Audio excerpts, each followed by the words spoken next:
Jangan lupa like, komen, dan subscribe karena subscribe itu gratis, dan jangan lupa nyalakan lonceng notifikasinya biar tidak ketinggalan info terbaru dari Misteri Kodam.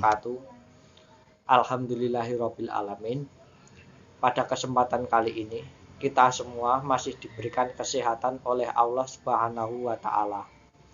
Dan pada kesempatan kali ini saya akan membahas tanda-tanda kalau diri kita mengalami gangguan gaib atau gangguan dari makhluk gaib.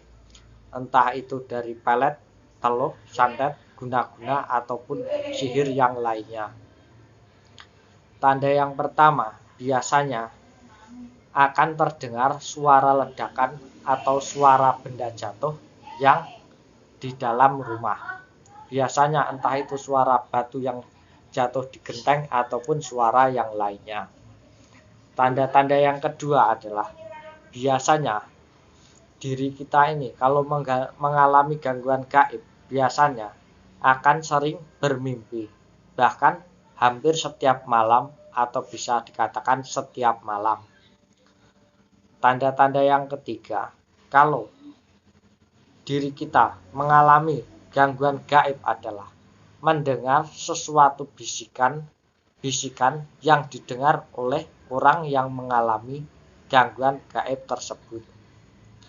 Tanda-tanda yang keempat, kalau diri kita mengalami gangguan gaib adalah biasanya dalam waktu jam 5 sampai jam 6 kita akan seperti kehilangan jati diri kita. Entah itu bisa dikatakan dikontrol oleh sihir itu ataupun bisa dikatakan dikontrol oleh makhluk gaib yang mampu mengalahkan diri kita. Biasanya waktu itu dimulai dari waktu jam 5 sampai kurun waktu jam 7, itu kalau sore. Kalau malam biasanya dari jam 8 atau jam 9 sampai jam 12 malam. Itu biasanya diri kita seperti perang dengan sosok atau makhluk gaib yang menyerang diri kita. Entah itu secara sadar ataupun tidak sadar, dan secara keilmuan diri kita ini akan melawan. Biasanya kalau diri kita kuat, biasanya kita akan sadar. Kalau diri kita tidak kuat, biasanya pemikiran kita ini akan diambil alih. Biasanya itu juga tanda-tanda kalau di dalam diri kita mengalami gangguan gaib. Dan di sini saya juga akan berbagi pengalaman saya atau pengalaman pribadi saya yang hampir kalah melawan salah satu raja jin dan beserta pasukannya. Saya hampir pernah kalah melawan salah satu raja jin beserta pasukannya, atau bisa dikatakan melawan pasukan kerajaan jin beserta rajanya. Saya bisa dikatakan hampir kalah. Alhamdulillah saya sembuh. Saya melawan seorang diri dengan bantuan teman saya.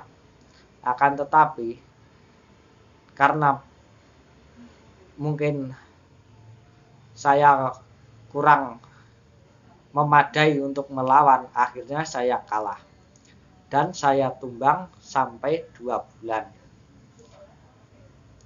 Dalam waktu itu saya bertempur secara sadar dan tidak sadar. Akan tetapi walaupun tidak sadar, saya masih sadar. Akan tetapi saya juga mengalami muntah darah dan juga hampir bingung. Itu dalam waktu-waktu tertentu. Akan tetapi atas izin Allah, saya juga memenangkan atau bisa mengalahkan pertarungan dengan salah satu raja jin itu. Itu berkat dari bantuan teman-teman dan juga guru saya.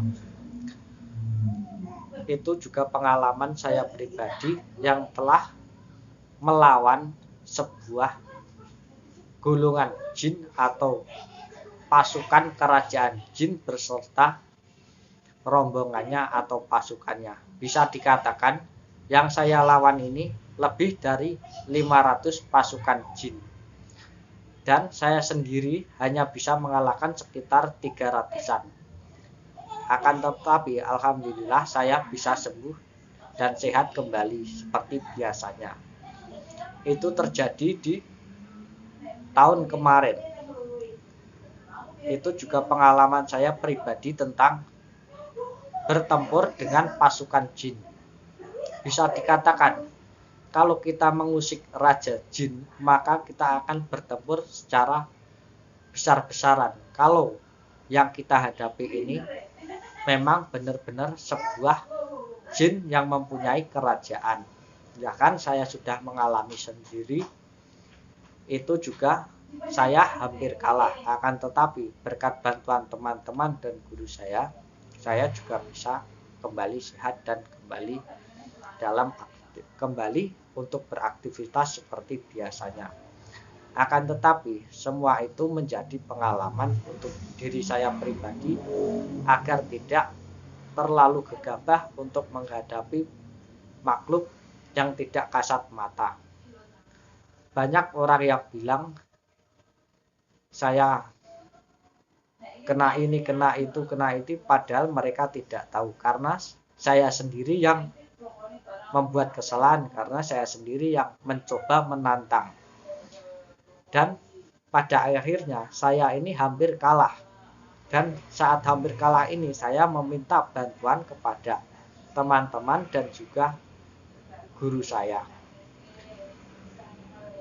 Itulah tanda-tanda dan juga pengalaman saya pribadi tentang